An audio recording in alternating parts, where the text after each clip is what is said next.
Happy Teachers Day once again. Happy Teachers Day, sir. Best wishes to you, best wishes. काफ़ी लंबा समय हो गया। हाँ। दूसरा ये एक फ्रेश कंटेंट है। टॉपिक जो हम लोग पिछले बार डिस्कस कर रहे थे ये उससे काफ़ी रिलेटेड है, मगर ये उसका मूल है। Indeed, Cosmos. जी सर, हेडिंग कैसा लगा? वाकई इम्प्रेसिव है, आकर्षणीय है। इंडीड कॉस्मोस हेडिंग देने के पीछे का कुछ तात्पर्य था। जब हम विश्व के अलग अलग कोनों में देखते हैं तो हमें कई अलग अलग सभ्यताएं दिखती हैं। उसमें से कुछ सभ्यता काफ़ी समृद्ध रही अपने इतिहास के तौर में।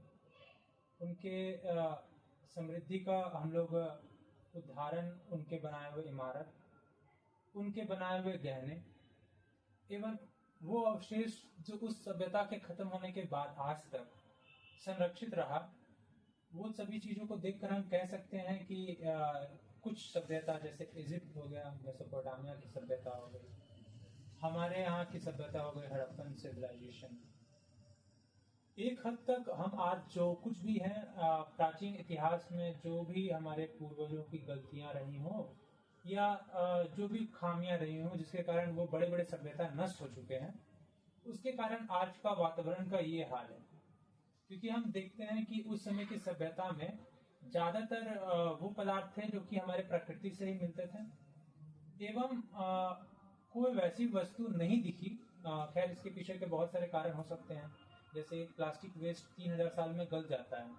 तो हमारी जो सभ्यता प्राचीन सभ्यताएं हैं, जैसे हम महाभारत और रामायण हमारे इतिहास का सबसे सुनहरा दौर में से वो हमारे किताबों और लेखों में इस तरह से दर्जित है कि आप उसके विषय में पढ़ते हैं तो आपको लगता है कि क्या भारत था।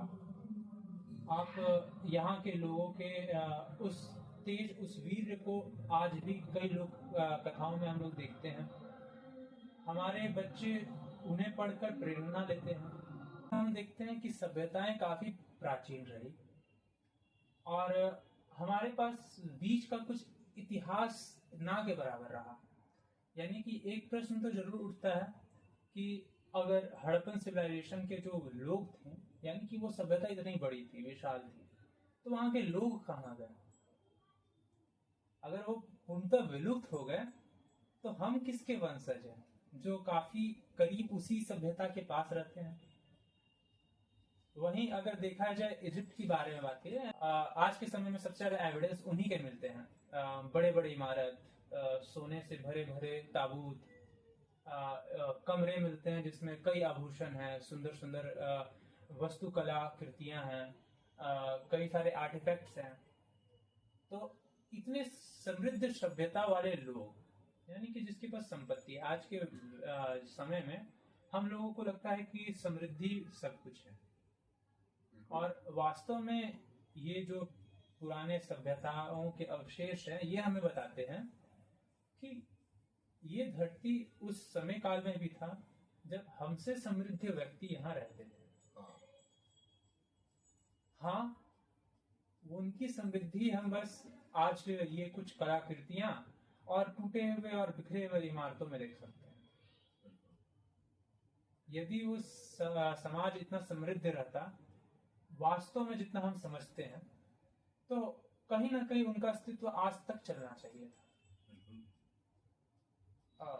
एक बहुत स्वाभाविक सी बात है कि हम जानते हैं, हम मानते हैं, आज के समय में हमारे समाज और हमारा राजनीति और हमारे पुस्तक हमें एक चीज सिखाते हैं, रोटी कपड़ा मकान।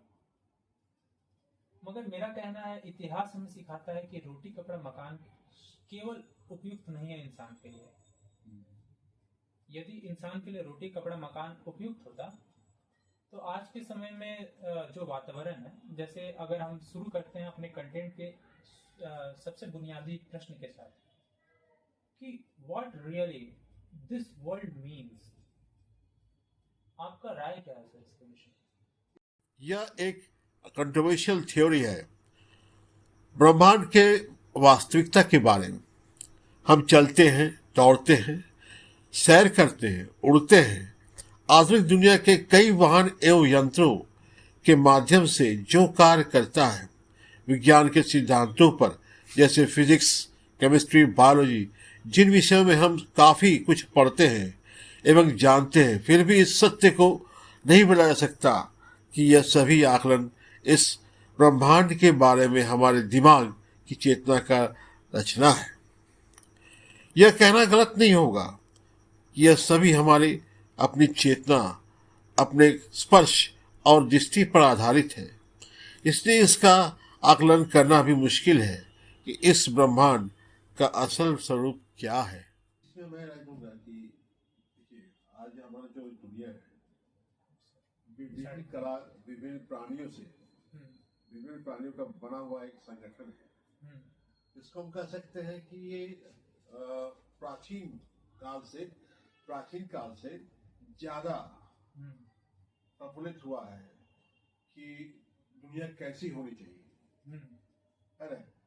हम देखे थे आदि मानव की बात करेंगे, आदि मानव के बाद आदि मानव का जो रूप है और जो धीरे धीरे बदलता चला गया है ना, तो उस बदलते रूप में हम अपने सभ्यता को देखने पाए। हम उस सभ्यता में देखे कि हम किस तरह बदल रहे हैं, है ना। हम एक दूसरे के साथ किस तरह इंटरेक्ट कर रहे हैं, संपर्क में आ रहे हैं, रिश्ते बना रहे हैं, कायम कर रहे हैं, है ना। सबसे बड़ी बात है रिश्ते।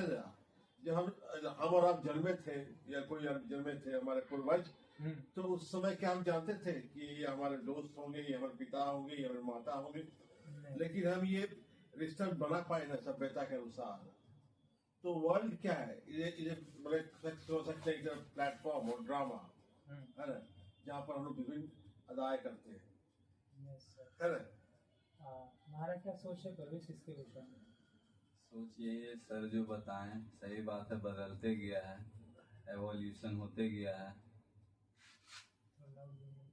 और देखा जाए तो दुनिया के बारे में बदलते गया है, भविष्य देखते गया है कि ऐसा होना चाहिए, ऐसा होते भी गया है, ऐसे लोग करते भी गए हैं कि ऐसा होना चाहिए, भविष्य की कल्पना करके। लेकिन हम यहाँ पर टोकेंगे थोड़ा सा कि जैसे हमारा बात कर रहे थे कि बदलते गया है, तो बदलते गया के पीछे क्या था?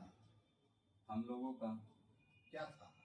जरूरतें। हाँ, वही जरूरत है ना। जरूरत हुआ, जैसे हम चाय पी रहे हैं, चाय पीने की जरूरत होता है, कप बनाए हम, बनाए ना, नीट आया, नीट आया, जरूरत आया कि कुछ खाना है, खेती बाड़ी सीखे, कब तक हम कंदमूल फल पर डिपेंड करेंगे, है ना।